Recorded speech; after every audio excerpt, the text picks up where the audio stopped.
Hopefully, we will be able to clean out some trash of our own and make room for those who are much more deserving.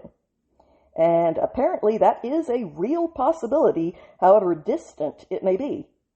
On Friday, the Vice President, J.D. Vance, announced that the Somali-born Congresswoman from Minnesota, Ilhan Omar, had definitely committed immigration fraud against the United States of America, an offense for which her naturalized citizenship could be stripped from her and her grating, bratty self sent packing somewhere else.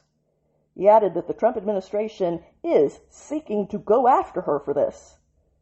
Vice President Vance, who is leading the president's anti-fraud crackdown, was asked directly about the fraud allegations that have been made against Omar by the conservative commentator Benny Johnson, with whom I am not familiar, full disclosure. And the vice president responded by saying, "We actually think that Ilhan Omar definitely committed immigration fraud against the United States of America, and I talked to Stephen Miller about this recently. We're trying to look at what the remedies are. What are the legal remedies now that we know she's committed immigration fraud? How do you go after her? How do you investigate her? How do you build the case necessary to get some justice for the American people?" Hey, she has always said that she wants to go back to Somalia to live, so here is her big chance. When you thank the country that took you in when it certainly did not have to, by repeatedly saying that it is a worse place than the failed state that you came from, the one that is full of honest-to-God pirates and actual genocides, not to mention unbelievable levels of poverty, a lie that you, Miss Millionaire, will not back up with your actions, proving that even you do not believe that, because you haven't moved back there.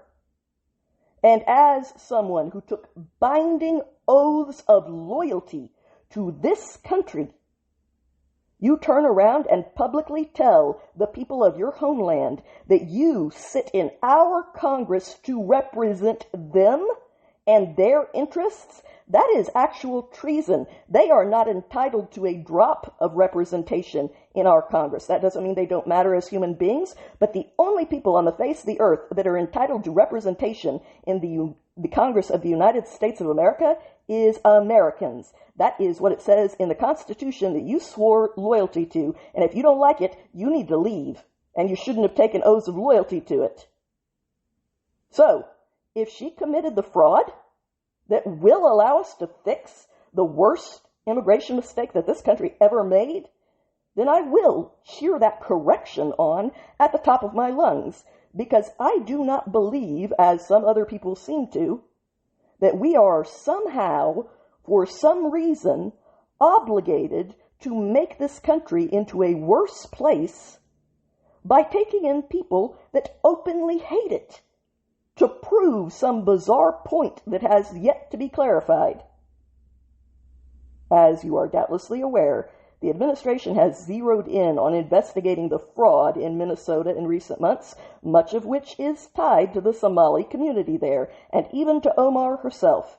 That is unfortunately not something that could undo her citizenship as the laws currently stand, and they need to be changed to remedy that. If you commit serious crimes here, and you are a naturalized citizen, not a born citizen, but a naturalized one, then that should disappear faster than you can blink. But people who are convicted of immigration fraud can be denaturalized and deported under our current laws, and people can be convicted of immigration fraud for fraudulently helping another person obtain their naturalization, which allegations accuse Omar of doing exactly that for her brother. Here is what happened. Omar arrived in the United States as a refugee in 1995. We took her in, and she became a U.S. citizen in 2000 when she was just 17 years old.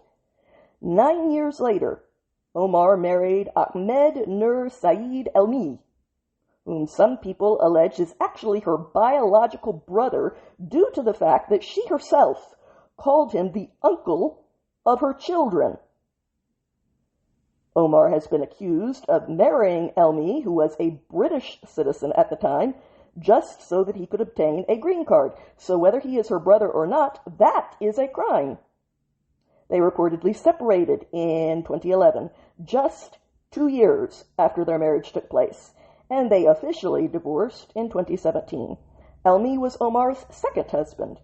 She married Ahmed Hirsi in a religious ceremony in 2002, a purely religious ceremony that was not legal and was never legally validated. Omar split from Hirsi, the father of her 3 children, in 2008, just 1 year before she married Elmi. And then Omar and her first husband reconciled just months after she separated from Elmi 2 years later, which strongly smells of immigration fraud to obtain a green card via a sham marriage.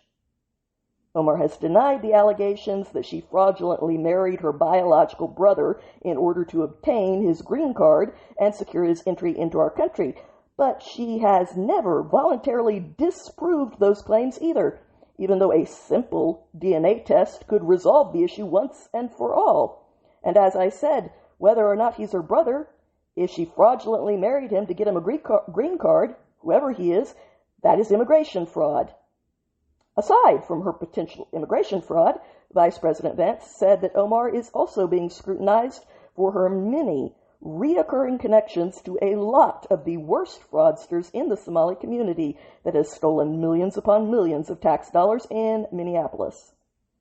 The Vice President plainly said that he was not certain that Omar was aware of the fraud that was being committed by her associates in Minnesota, as opposed to just being connected to the fraudsters and ignoring all of the red flags in order to protect her own and to retain their votes.